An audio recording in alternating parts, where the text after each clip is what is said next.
8 mm ಇರೋ ಕಲ್ಲು 7 mm ಆಗುತ್ತೆ. ರಣಪಾಲ ಎಲೆ ಕುಡಿತಾ ಇದ್ದೀರಾ, ಇದು ಕರಗ್ತಾ ಇದೆ. 18 ವರ್ಷಕ್ಕೆ ಬಾಲ್ಡ್ ಹೆಡ್ ಆಗೋದು ಇದೇ ರೀತಿ. ಹಾಲು, ಕಾಫಿ, ಟೀ 0 ಮಾಡಿದ್ರೆ ರಿಪೀಟೆಡ್ ಟ್ರ್ಯಾಕ್ಟ್ ಇನ್ಫೆಕ್ಷನ್ಸು ಹಂತವಾಗಿ ಕಮ್ಮಿ ಆಗ್ತಾ ಬರ್ತವೆ. ಕೆಟ್ಟದ್ದನ್ನ ನಿಲ್ಲಿಸಬೇಕು, ಒಳ್ಳೆಯದನ್ನ ಮುಂದುವರಿಸಬೇಕು. Many of us could grow 1 or 2 more inches. ನಮಸ್ಕಾರ, ನೀವು ನೋಡ್ತಾ ಇದ್ದೀರಾ M2 ಹೆಲ್ತ್. ನಾನು ರಕ್ಷಾ. ನಮ್ಮ ಇವತ್ತಿನ ಕಾರ್ಯಕ್ರಮದಲ್ಲಿ ನಮ್ಮ ಜೊತೆ ಆಹಾರ ವಿಜ್ಞಾನಿ, the millet man of India ಅಂತಾನೆ ಖ್ಯಾತಿ ಪಡೆದಿರುವಂತಹ ಪದ್ಮಶ್ರೀ ಪುರಸ್ಕೃತ ಡಾಕ್ಟರ್ ಖಾದರ್ ಸರ್ ಇದ್ದಾರೆ. ನಿಮ್ಮ ಎಲ್ಲಾ ಪ್ರಶ್ನೆಗಳಿಗೆ ಉತ್ತರ ನೀಡೋದಕ್ಕೆ ಅವರು ಬಂದಿದ್ದಾರೆ. ಅವರನ್ನ ಕಾರ್ಯಕ್ರಮಕ್ಕೆ ಸ್ವಾಗತಿಸೋಣ. ಸರ್ ನಮಸ್ಕಾರ. ಕಾರ್ಯಕ್ರಮಕ್ಕೆ ನಮಸ್ಕಾರ. M2 ವೀಕ್ಷಕರಿಗೆಲ್ಲರಿಗೂ ನಮಸ್ಕಾರ. ವೀಕ್ಷಕರೇ, ನಿಮ್ಮ ಸಾಕಷ್ಟು ಪ್ರಶ್ನೆಗಳು ನನ್ನ ಬಳಿ ಇದೆ. ಅದರಲ್ಲಿ ಕೆಲ ಆಯ್ದ ಪ್ರಶ್ನೆಗಳನ್ನ ನಾನು ಈ ಸಂಚಿಕೆಯಲ್ಲಿ ಕೇಳ್ತೀನಿ. ಸರ್, ಮೊದಲನೇದಾಗಿ ಬಹಳ ಕಾಮನ್ ಪ್ರಶ್ನೆ ನಾನು ನೋಡಿದ್ದು ಅಂದ್ರೆ, ಈ ರಣಪಾಲ ಎಲೆನ ನಾವು ಹೇಗ್ ಬಳಸಬೇಕು, ಬಳಸಿದ್ರೆ ನಮ್ಗೆ ಸರಿ ಹೋಗತ್ತಾ, ಅಥವಾ ಎಳ್ಳುಂಡೆನ ಬಳಸಿದ ತಕ್ಷಣ ನನಗೆ ಸಮಸ್ಯೆಗೆ ಪರಿಹಾರ ಸಿಗುತ್ತಾ, ಅಥವಾ ನಾನು ಅಕ್ಕಿ ಗೋಧಿಯನ್ನ ತಿಂದು ಅದ್ರ ಜೊತೆಗೆ ನೀವು ಹೇಳಿರುವಂತ ರೆಮಿಡಿ ಕಷಾಯಗಳು ಕುಡಿದ್ರೆ ನನಗೆ ಸರಿ ಹೋಗತ್ತಾ ಅನ್ನೋದು ಒಂದು ಕನ್ಫ್ಯೂಷನ್. ಸರ್, ಯಾವ ತರ ಫಾಲೋ ಮಾಡ್ಬೇಕು ಇದನ್ನ ಅನ್ನೋದು? ನಿಮಗೆ ಒಂದು ಉದಾಹರಣೆ ಹೇಳ್ತೀನಿ. ಕಾರಲ್ಲಿ ಹೋಗ್ತಾ ಇದ್ದೀರಾ, ಫಾಸ್ಟ್ ಆಗಿ ಹೋಗ್ಬೇಕು ಅಂದ್ರೆ ಏನ್ ಮಾಡ್ಬೇಕು? ಆಕ್ಸಿಲರೇಟರ್ ಒತ್ತಬೇಕು. ನಿಲ್ಲಬೇಕು ಅಂದ್ರೆ ಬ್ರೇಕ್ ಒತ್ತಬೇಕು. ಈಗ ಎರಡು ಕಾಲು ಒಂದು ಆಕ್ಸಿಲರೇಟರ್ ಮೇಲೆ ಒಂದು ಬ್ರೇಕ್ ಮೇಲೆ ಹಾಕಿದ್ರೆ ಏನಾಗತ್ತೆ? ಇಂಜನ್ ಕಪೂಟ್ ಆಗತ್ತೆ ಅಲ್ವಾ? ಸೊ ಹಂಗೇನೆ ಈಗ ನೀವು ಅಕ್ಕಿ, ಗೋಧಿ, ಹಾಲು, ಸಕ್ಕರೆ, ಕಾಫಿ, ಟೀ ಕುಡಿದು ಇನ್ನೊಂದು ಹೆಜ್ಜೆ ಮುಂದಕ್ಕೆ ಹೋಗ್ಬೇಕಂದ್ರೆ ಕ್ವಾರ್ಟರ್ ವಾರಕ್ಕೆ 2 ಸತಿ ಈ ತರ ಮಾಡ್ತಾ ಇದ್ದು ನಿಮ್ಗೆ ರೋಗ ಬಂದಿರೋದು. ಈಗ ಕಿಡ್ನಿಯಲ್ಲಿ ಕಲ್ಲಾಗಿದೆ, ಅದಕ್ಕೆ ರಣಪಾಲ ಹಾಕೋ ಎಲೆ ಕಷಾಯ ತುಂಬಾ ಚೆನ್ನಾಗಿ ಕೆಲಸ ಮಾಡುತ್ತೆ. ರಣಪಾಲ ಹಾಕೋ ಕಷಾಯ ತಗೋತೀರ. 8 mm ಇರೋ ಕಲ್ಲು 7 mm ಆಗುತ್ತೆ. ಬಟ್ ಕಲ್ಲು ಫಸ್ಟ್ ಅಲ್ಲಿ ಹೆಂಗೆ ಬಂದಿದೆ ಅಲ್ಲಿಗೆ? ಇವೆಲ್ಲ ತಿಂದಿದ್ದಕ್ಕೆ ಬಂದಿದೆ. ಸೊ ನೀವು ರಣಪಾಲ ಎಲೆ ಕುಡಿತಾ ಇದ್ದೀರಾ, ಇದು ಕರಗ್ತಾ ಇದೆ, ಆದ್ರೂ ಇದನ್ನ ತಿನ್ನೋದು ಬಿಟ್ಟಿಲ್ಲ. ಅಂದ್ರೆ ಮತ್ತೆ ಕಲ್ಲು ರೆಡಿ ಆಗ್ತಾ ಇದೆ. ಸೊ ನಾನು ಹೇಳ್ದಂಗೆ ಕಾರ್ ಮೇಲೆ ಆಕ್ಸಿಲರೇಟರ್, ಬ್ರೇಕು ಎರಡೂ ಮಾಡ್ತಾ ಇದ್ದೀರಾ ಅಂದ್ರೆ, ಈಗ ನೀವು ಅಕ್ಕಿ, ಗೋಧಿ, ಹಾಲು ಆ ಅಭ್ಯಾಸಗಳನ್ನ ಬಿಡದೆ ರಣಪಾಲ ಎಲೆ ಕುಡಿತೀನಿ ಅಂತ ಹೇಳಿದ್ರೆ ಇದು ಒಳ್ಳೇದು ಮಾಡ್ತಾ ಇದೆ, ಅದು ಕೆಟ್ಟದ್ದು ನಡೀತಾ ಇದೆ. ಸೊ ವಾಸಿ ಆಗಿದ್ಯಾ? ನೀವು 10 ವರ್ಷ ಮಾಡಿದ್ರು ಒಂದು ಬೈ ಚಾನ್ಸ್ ನೀವು ಚೆಕ್ ಮಾಡಿದಾಗ 8 mm ಇರೋದು 6 mm ಆಗಿರ್ಬೋದು. ನೀವು ಸುಮ್ಮನೆ ಇಲ್ವಲ್ಲ, ಮತ್ತೆ ಅದು ಪ್ಯಾಕಪ್ ಆಗತ್ತೆ. ಸೊ ರಣಪಾಲ ಏನೇ ಎಲ್ಲ ಕೆಲಸ ಮಾಡಿಲ್ಲ ಸರ್ ಅಂತ ಹೇಳ್ತಾರೆ. ಯಾಕೆ ಕೆಲಸ ಮಾಡಿಲ್ಲ? ಕೆಟ್ಟದ್ದನ್ನ ನಿಲ್ಲಿಸ್ಬೇಕು, ಒಳ್ಳೇದನ್ನ ಮುಂದುವರಿಸ್ಬೇಕು. ಸೊ ಈಗ ನೀವು ಊಟ ಮಾಡಬೇಡಿ ಅಂತ ಹೇಳ್ತಿದ್ದೀರಲ್ಲ, ಅಕ್ಕಿ ಗೋಧಿ ತಿನ್ಬೇಡ ಅಂದ್ರೆ, ಅದಕ್ಕೆ ಪರ್ಯಾಯ ಸಿರಿಧಾನ್ಯಗಳ ಊಟ. ಸೊ ಸಿರಿಧಾನ್ಯಗಳ ಊಟ ತಿಂದಾಗ ನಿಮ್ಮ ಕಲ್ಲು ದೊಡ್ಡದಾಗೋದಿಲ್ಲ, ಕರಗಕ್ಕೆ ಶುರು ಆಗತ್ತೆ. ಸೊ ರಣಪಾಲ ಹಾಕು ಶುರು ಮಾಡಿದ್ದು ಆ ಕೆಲಸವನ್ನ ಈ ಸಿರಿಧಾನ್ಯಗಳು ಮುಂದಕ್ಕೆ ತಗೊಂಡೋಗಿ ಪೂರ್ತಿ ಕ್ಲಿಯರ್ ಮಾಡುತ್ತೆ. So this is what happens when we say protocol ಅಲ್ಲಿ ಈ ಬದಲಾವಣೆಗಳನ್ನ ತಗೊಂಡ್ಬನ್ನಿ ಅಂತ. ಸೊ ತುಂಬಾ ಜನ ಹಂಗೆ ಎಳ್ಳುಂಡೆ, ಆ ಕಾಲಲ್ಲಿ ಸ್ಪರ್ ಆಗ್ಲಿ ಅಥವಾ ಕ್ರ್ಯಾಕ್ಸ್ ಆಗ್ಲಿ, ಕ್ಯಾಲ್ಸಿಯಂ ಮೆಟಬಾಲಿಸಮ್, ಬೋನ್ ಸ್ಟ್ರೆಂತ್ ಆಗ್ಲಿ, ನಿಮ್ ಪಾಟಿಗೆ ನೀವು ದಿವಸ ಹೆಂಡ ಕುಡಿಯೋದು, ಸಿಗರೇಟ್ ಸೇಯೋದು, ಜಂಕ್ ಫುಡ್, ಚಾಟ್ಸ್, ಆ ಚಾಟ್ಸ್ ಅಲ್ಲಿ ಏನಿದೆ? ಬರೀ ಕೆಮಿಕಲ್ಸ್, ಮೈದಾ ಹಿಟ್ಟು, ಇವೇ ತಾನೇ ರೋಗ ತಂದಿರೋದು.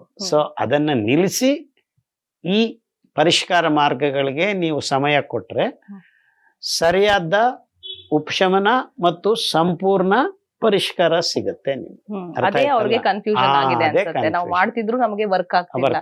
ಯಾಕೆ ವರ್ಕ್ ಆಗ್ತಿಲ್ಲ ಅಂದ್ರೆ ಬ್ಯಾಕ್ ಗ್ರೌಂಡ್ ಅಲ್ಲೇ ಬ್ರೇಕ್ ಹಾಕ್ತಾನೆ ಇದ್ದಾರೆ. ಸರಿ ಮಾಡ್ಕೊಂಡಿಲ್ಲ. ಬ್ರೇಕ್ ತೆಗಿಬೇಕು. ಆ ಬ್ರೇಕೇ ನಿಮ್ ರೋಗ. ಸೊ ಸ್ಮೂತ್ ಆಗಿ ಆಕ್ಸಿಲರೇಟರ್ ಒತ್ಕೊಂಡು ಹೋಗ್ತಾ ಇದ್ರೆ ನೀವು ಮುಂದಕ್ಕೆ ಹೋಗ್ತೀರಾ.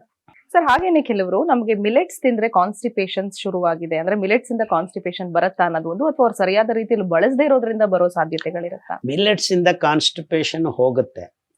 They already are getting constipated. ಅದು ಯಾಕಾಗತ್ತೆ ಕಾನ್ಸ್ಟಿಪೇಷನ್ ಅಂದ್ರೆ, ನಾನು ಹೇಳಿದ್ದಂಗೆ ಗಟ್ ಮೈಕ್ರೋಬಯೋಮ್ ಇಲ್ಲದೆ ಇರೋದ್ರಿಂದ ಆಗತ್ತೆ. ಸೊ ತುಂಬಾ ಜನ ಈಗ ಮಿಲೆಟ್ಸ್ ತಿಂದ್ರು ಅವ್ರಿಗೆ ಕೆಲಸ ಆಗಲ್ಲ, ಯಾಕಂದ್ರೆ ಆ ಗಟ್ ಮೈಕ್ರೋಬಯೋಮ್ ಇಲ್ಲದೆ ಇರೋದ್ರಿಂದ ಗೊಂದಲ ಆಗತ್ತೆ.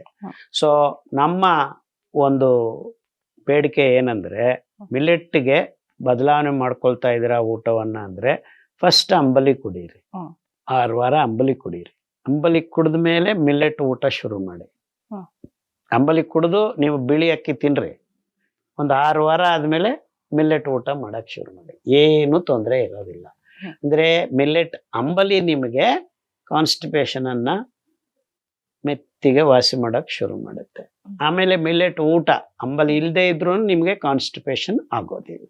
ಈಗ ಕಾನ್ಸ್ಟಿಪೇಷನ್ ಆಗಿರೋದು ನಿಮ್ಮ ದೇಹದಲ್ಲಿ ಆ ರೆಕ್ಟಮ್, ಸಿಗ್ಮಾಯ್ಡ್ ಕರ್ವ್, ಕೋಲನ್ ಅಲ್ಲಿ ನಾರು ಇಲ್ಲದೆ ಇರೋದ್ರಿಂದ ಮೆತ್ತಿಗೆ ಕಾನ್ಸ್ಟಿಪೇಷನ್ ಶುರು ಆಗುತ್ತೆ. ಆ ನರಗಳು ಸರಿಯಾಗಿ ಕೆಲಸ ಮಾಡಲ್ಲ.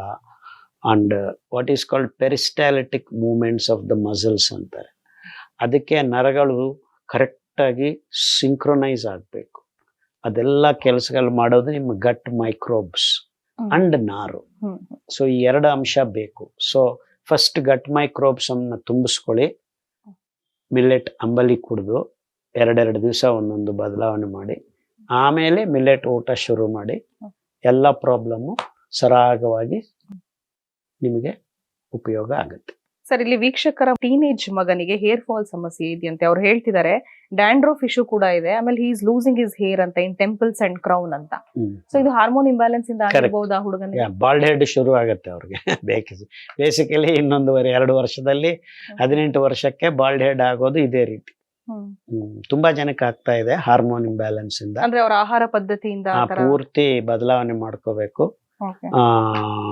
ಹಾಲು, ಡೈರಿ ಪ್ರಾಡಕ್ಟ್ಸ್, ಮಾಂಸ, ಮೊಟ್ಟೆ. ಈ ಮಾಂಸ ಮೊಟ್ಟೆಯಲ್ಲಿ ಸ್ಟೆರಾಯ್ಡ್ಸ್ ಅಂಶ ಹೆಚ್ಚಿರೋದ್ರಿಂದ ನಮಗೆ ತುಂಬಾ ಈಸಿಯಾಗಿ ಹಾರ್ಮೋನ್ ಇಂಬ್ಯಾಲೆನ್ಸ್ ಆಗ್ತಾ ಇದೆ. ಮಕ್ಕಳಿಗೂ ಕೂಡ ಈಗ ಮಕ್ಕಳಿಗೂ ಮೊಟ್ಟೆ, ಮಾಂಸ ತಿನ್ನಿಸೋದು ಶುರು ಮಾಡಿಸಿದ್ದಾರೆ. ಪ್ರೋಟೀನ್ ಅಂತ ಹೇಳ್ಕೊಂಡು ಹಾಳಾಗಿದ್ದು ತುಂಬಾ ಮೋಸ ಆಗ್ತಾ ಇದೆ.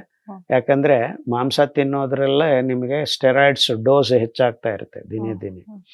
ನಮಗೆ ಸ್ಟೆರಾಯ್ಡ್ಸ್ ಅತಿ ಸೂಕ್ಷ್ಮ ಪ್ರಮಾಣದಲ್ಲಿ ಇರಬೇಕು ಹಾರ್ಮೋನ್ ಬ್ಯಾಲೆನ್ಸ್.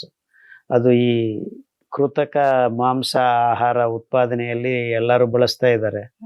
ಅದರಿಂದ ಗೊಂದಲ ಆಗ್ತಾ ಇದೆ. ಅದಕ್ಕೆ ಮಕ್ಳಿಗೂ ಈಗ ಬಾಲ್ಡ್ ಹೆಡ್ ಶುರು ಆಗಿದೆ. ಬಾಲ್ಡ್ ಹೆಡ್ ಯಾವಾಗ್ಲೂ 60 ವರ್ಷಕ್ಕೆ ಶುರು ಆಗ್ಬೇಕಾಗಿದ್ದು 16 ವರ್ಷಕ್ಕೆ ಶುರು ಆಗ್ತಾ ಇದೆ. ಹಾಗಾದ್ರೆ ಇದನ್ನ ಸ್ಟಾಪ್ ಮಾಡೋದಕ್ಕಾಗೋದಿಲ್ವಾ ಸರ್? ಅಂದ್ರೆ ಹಾರ್ಮೋನ್ ಇಂಬ್ಯಾಲೆನ್ಸ್ ಪ್ರೋಟೋಕಾಲ್ ಶುರು ಮಾಡ್ರಿ. ಸರಿ ಮಾಡ್ಕೊಂಡ್ರೆ ಅವ್ರಿಗೆ ಅದು ನಿಂತು ಹೋಗುತ್ತೆ. ಬಾಲ್ಡ್ ಹೆಡ್ ಆಗಿರೋರ್ಗು ವಾಪಸ್ ಕೂದಲು ಬಂದಿದೆ. ಅಂದ್ರೆ ಎಲ್ಲರಿಗೂ ಆಗತ್ತೆ. ಸರಿಯಾಗಿ ಮಾಡಿದ್ದವ್ರಿಗೆ ಬೇಗ ಕಾಣಿಸುತ್ತೆ. ಸರ್, ಇವರು ರಿಕರೆಂಟ್ ಯೂರಿನರಿ ಟ್ರಾಕ್ಟ್ ಇನ್ಫೆಕ್ಷನ್ಗೆ ಮೆನೋಪಾಸ್ ಆದ ನಂತರ ಮಹಿಳೆಯರಲ್ಲಿ ಯಾವ ಪ್ರೋಟೋಕಾಲ್ ಅನ್ನ ಫಾಲೋ ಮಾಡಬೇಕು? UTI ಅಂತಾನೆ ಪ್ರೋಟೋಕಾಲ್ ಇದೆ. UTI, ಯೂರಿನರಿ ಟ್ರಾಕ್ಟ್ ಇನ್ಫೆಕ್ಷನ್ ಅಂತ ಒಂದು ಪ್ರೋಟೋಕಾಲ್ ಇದೆ. ತುಂಬಾ ಜನಕ್ಕೆ ಆಗ್ತಾ ಇದೆ. ಯಾಕೆ ಸರ್, ಯಾಕೆ ಈ ತರ ಇನ್ಫೆಕ್ಷನ್ ಆಗ್ತದೆ ಯೂರಿನರಿ ಟ್ರಾಕ್ ಅಲ್ಲಿ? ಶುಗರ್ ಅಂಶ. ನಿಮಗೆ ಶುಗರ್ ಇಲ್ಲದೆ ಇರ್ಬೋದು, ಆದ್ರೆ ನಾವು ತಿಂತಾ ಇರೋ ಊಟದಲ್ಲಿ ಅಕ್ಕಿ, ಗೋಧಿ, ಹಾಲು, ಸಕ್ಕರೆ ಇರೋದ್ರಿಂದ ಬೇರೆ ರೂಪದಲ್ಲಿ ಆ ಸಕ್ಕರೆ ಅಂಶ ಈ ಜಾಗದಲ್ಲಿ ಇರೋದ್ರಿಂದ ಪ್ಯಾಥೋಜೆನಿಕ್ ಬ್ಯಾಕ್ಟೀರಿಯಾ ಇಮಿಡಿಯೇಟ್ ಆಗಿ ಇನ್ಫೆಕ್ಷನ್ಸ್ ಆಗ್ತಾ ಇರ್ತವೆ. ನೀವು ಸುಮ್ಮನೆ ಎಲ್ಲರೂ ಉಚ್ಚೆ ಮಾಡೋ ಜಾಗದಲ್ಲಿ ಹೋಗಿ ಬಂದ್ರೂ ಆ ಇನ್ಫೆಕ್ಷನ್ ಶುರು ಆಗುತ್ತೆ. ಮನೆಯಲ್ಲೇ ಒಂದೇ ಜಾಗದಲ್ಲೇ ಉಚ್ಚೆ ಮಾಡ್ತಾ ಇದ್ರೆ ಸ್ವಲ್ಪ ಹದವಾಗಿರ್ತಾರೆ. Most often this is what happens. By chance ನೀವು ಸಿನಿಮಾಗೆ ಹೋಗಿ ಬಂದ್ರೂ ಕೆಲವರಿಗೆ UTI ಶುರು ಆಗ್ತಾ ಇದೆ. ಇದು ಕಾರಣ ಇಷ್ಟೇ. ಸೊ ಆ ಸಕ್ಕರೆ ಅಂಶನ ಹಾಲು, ಕಾಫಿ, ಟೀ 0 ಮಾಡಿದ್ರೆ ನಿಮಗೆ ರಿಪೀಟೆಡ್ ಟ್ರಾಕ್ಟ್ ಇನ್ಫೆಕ್ಷನ್ಸು ಹಂತವಾಗಿ ಕಮ್ಮಿ ಆಗ್ತಾ ಬರ್ತವೆ. ಆ ಪ್ರೋಟೋಕಾಲ್ ಅಲ್ಲಿದೆ ಕೆಲವು ಕಷಾಯಗಳು, ಅವೆಲ್ಲ ಆ ಇನ್ಫ್ಲಮೇಷನ್ ಕಮ್ಮಿ ಮಾಡಿ ಇನ್ಫೆಕ್ಷನ್ ಅನ್ನ ತಡೆಯೋ ಶಕ್ತಿ ಬರುತ್ತೆ. ಸರ್, ನನ್ನ ವಯಸ್ಸು 22, ನನ್ನ ಹೈಟ್ 5.4 ಇದೆ. ನಾನು ಇನ್ನೂ ಹೈಟ್ ಬೆಳಿಬೇಕು, ಇದು ಸಾಧ್ಯನಾ? ದಯಮಾಡಿ ಉತ್ತರ ಹೇಳಿ. ನಿಮ್ಮ ಮುಂದಿನ ವಿಡಿಯೋಗಾಗಿ ಕಾಯ್ತಾ ಇದ್ದೀನಿ ಅಂತ. ಆಗೋದಿಲ್ಲ, ಈ ವಯಸ್ಸು ಆಗೋಗಿದೆ. ಹೆಣ್ಣು ಮಕ್ಕಳಾದ್ರೆ 14-15ಗೆ ಬೆಳೆಯೋದು ನಿಂತೋಗುತ್ತೆ, ಆ ಹೈಟ್ ಆಗೋದು. ಅಬ್ಬಬ್ಬಾ ಅಂದ್ರೆ ಇನ್ನೊಂದು ವರ್ಷ ಆಗ್ಬೋದು. ಗಂಡು ಮಕ್ಕಳಿಗೆ 18 ಇಯರ್ಸ್ಗೆ ಈ ಉದ್ದ ಬೆಳೆಯೋದು 99% ನಿಂತೋಗುತ್ತೆ. ಸಮ್ ರೇರ್ ಕೇಸಸ್ ಅಲ್ಲಿ ಸ್ವಲ್ಪ ಬೆಳಿಬೋದು. ಸೊ 22 ವಯಸ್ಸಂದ್ರೆ ಇನ್ನು ತುಂಬಾ ಕಷ್ಟನೇ. ಸೊ ಆ ಹಾರ್ಮೋನ್ ಬ್ಯಾಲೆನ್ಸ್ ಅನ್ನ ಪಡ್ಕೊಂಡು ಸ್ವಲ್ಪ ಎಕ್ಸಸೈಸ್ ಮಾಡಿದ್ರೆ ಇನ್ನೂ 1 ಇಂಚ್ ಬೆಳಿಬೋದು. In fact many of us could grow 1 or 2 more inches, but ನಮಗೆ ಗೈಡ್ ಮಾಡೋರು ಯಾರು ಇಲ್ಲದೆ, ಈಗ ನಾನು ಕುಳ್ಳಾನೆ 5.4 inches. ಆ ವಯಸ್ಸಲ್ಲಿ, ಬೆಳೆಯೋ ವಯಸ್ಸಲ್ಲಿ, ಅಂದರೆ 9 years to 18 years ಏಜಲ್ಲಿ ಸಮಾಜದಲ್ಲಿ ಏನಿದೆ ಅವಗಾಹನ ಇಲ್ಲ. ಸೊ ಆ ವಯಸ್ಸಲ್ಲಿ ಈ ಕೆಲಸಗಳು ಮಾಡ್ರಿ ಅಂತ ಹೇಳ್ಕೊಡೋ ಒಂದು ವ್ಯವಸ್ಥೆ ನಿರ್ಮಾಣ ಆದ್ರೆ ಎಲ್ಲರೂ ಇನ್ನೂ 1-1.5 ಇಂಚ್ ಬೆಳಿಬಹುದು. ಸರ್, ಈಗ ಚಿಕ್ಕ ಮಕ್ಕಳಿಗೆ ಸ್ವಿಮ್ಮಿಂಗ್ ಹಾಕ್ತಾ ಇದ್ದಾರೆ, ಸ್ವಿಮ್ ಮಾಡಿದ್ರೆ ಅವರು ಹೈಟ್ ಬೆಳಿತಾರೆ, ಅಥವಾ ಸೈಕ್ಲಿಂಗ್ಗೆಲ್ಲ ಅಂತ. ಸೊ ಅದೆಷ್ಟು ಹೆಲ್ಪ್ ಆಗುತ್ತೆ ಅಂತ ಮಕ್ಕಳಿಗೆ ಈ ಸ್ಪೋರ್ಟ್ಸ್ ಆಕ್ಟಿವಿಟೀಸ್ ಅಲ್ಲಿ ಹಾಕೋದ್ರಿಂದ? ಸಹಜವಾಗಿರೋ ಕ್ರಮಗಳನ್ನ ವಹಿಸ್ಬೇಕು. ಗುಡ್ಡ ಬೆಟ್ಟ ಹತ್ತೋದು, ಕೈ ಕಾಲು ಎಳೆಯೋದು, ನಮ್ಮ ಭಾರವನ್ನು ನಾವು ಎಳೆಯೋದು, ಆ ಥರದ್ದು ಕೆಲಸಗಳು ನಿಮ್ಮ ಹೈಟ್ ಅನ್ನ ಇಂಪ್ರೂವ್ ಮಾಡೋದು. ಬಟ್ ಸ್ವಿಮ್ಮಿಂಗ್ ಇಂದ ಅಷ್ಟೇನು ಆಗೋದಿಲ್ಲ. Basically human beings are not meant to be in water. So ನಾವು ನೀರಲ್ಲಿ ಯಾವಾಗಾದ್ರೂ ಬಿದ್ರೆ ಉಳಿಬೇಕು ಅಂತ ಈಜು ಕಲ್ತ್ಕೋತೀವಿ. And it is old skill. ಅದು ತುಂಬಾ ಜನಕ್ಕೆ ಬರೋದು ಇಲ್ಲ. ಈ ನಡುವೆ ತುಂಬಾ ಜನ ಈಜಕ್ಕೆ ಆಗೋದಿಲ್ಲ. ಅದು ಅಭ್ಯಾಸ ಮಾಡಬೇಕು, ಚಿಕ್ಕ ಮಗುವಿಂದಾನೇ ಶುರು ಮಾಡಿಸ್ಬೇಕು. ಬಟ್ ನೀವು ಉದ್ದ ಬೆಳಿಬೇಕು ಅಂದ್ರೆ ಬೆಟ್ಟ ಗುಡ್ಡ ಹತ್ತೋದು ಅಭ್ಯಾಸ ಆಗ್ಬೇಕು. ಬೆಟ್ಟ ಗುಡ್ಡ ಹತ್ತೋದಷ್ಟು ಒಳ್ಳೆ ಎಕ್ಸರ್ಸೈಸ್ ಇನ್ಯಾವುದೂ ಇಲ್ಲ. ಫಸ್ಟ್ ವಾಕಿಂಗ್ ಇಂದ ಶುರು ಮಾಡ್ರಿ, ಮೆತ್ತಿಗೆ ಬೆಟ್ಟ ಗುಡ್ಡ ಹತ್ತೋದನ್ನ, ಆ ಮರಗಳ ಕೆಳಗಡೆ ಹೈಕಿಂಗು, ಎಳಿಬೇಕು. ನಿಮ್ಮ ಬಾಡಿಯನ್ನ ನೀವೇ ಎಳಿತಾ ಇರಬೇಕು. ಸೊ ಅಫ್ಕೋರ್ಸ್ ನಾನು ಈ ಮಾತು ಹೇಳ್ಬಾರ್ದು. ಮರ ಗಿಡ ಹತ್ತೋದು ತುಂಬಾ ಒಳ್ಳೇದು. It's A good practice. But ಈಗ ಮರಗಳೇ ಇಲ್ಲ, ಯಾರು ಆಗಲ್ಲ. ಸೊ ನಾವು ಚಿಕ್ಕವರಿದ್ದಾಗ ತುಂಬಾ ಈ ಗುಡ್ಡ ಬೆಟ್ಟ ಹತ್ತಾ ಇದ್ವಿ ಮರದ ಮೇಲೆ. ಅಫ್ಕೋರ್ಸ್ ನಾವು ಮಾವಿನ ಹಣ್ಣು ಇವೆಲ್ಲ ಕಿತ್ಕೊಳ್ಳಕ್ಕೆ ಹತ್ತಾ ಇದ್ವಿ ಚಿಕ್ಕವರಿದ್ದಾಗ. But that's A good thing. Sir, skin tax ನ ಓವರ್ಕಮ್ ಮಾಡೋದಕ್ಕೆ ಅಡ್ವೈಸ್ ಮಾಡಿ ಅಂತ. ಯಾಕೆ? ಹಾರ್ಮೋನ್ ಇಂಬ್ಯಾಲೆನ್ಸ್ ಇಂದಾನೆ. ಹಾರ್ಮೋನ್ ಇಂಬ್ಯಾಲೆನ್ಸ್ ಇಂದಾನೆ ಸ್ಕಿನ್ ಟ್ಯಾಕ್ಸ್ ಆಗುತ್ತೆ.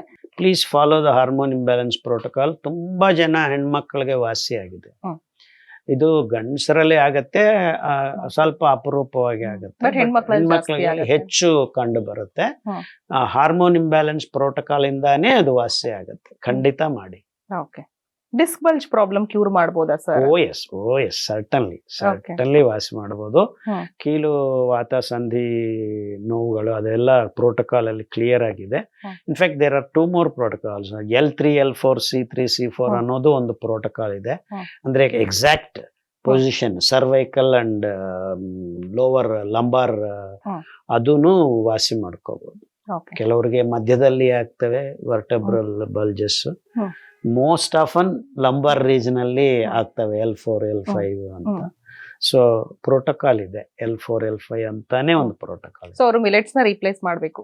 ಆಫ್ ಕೋರ್ಸ್ ಬ್ಯಾಕ್ ಗ್ರೌಂಡ್ ಅಲ್ಲಿ ಊಟ, ಅಕ್ಕಿ ಗೋಧಿಯಿಂದ ನಾವು ಕಂಪ್ಲೀಟ್ ದೂರ ಇರಬೇಕು.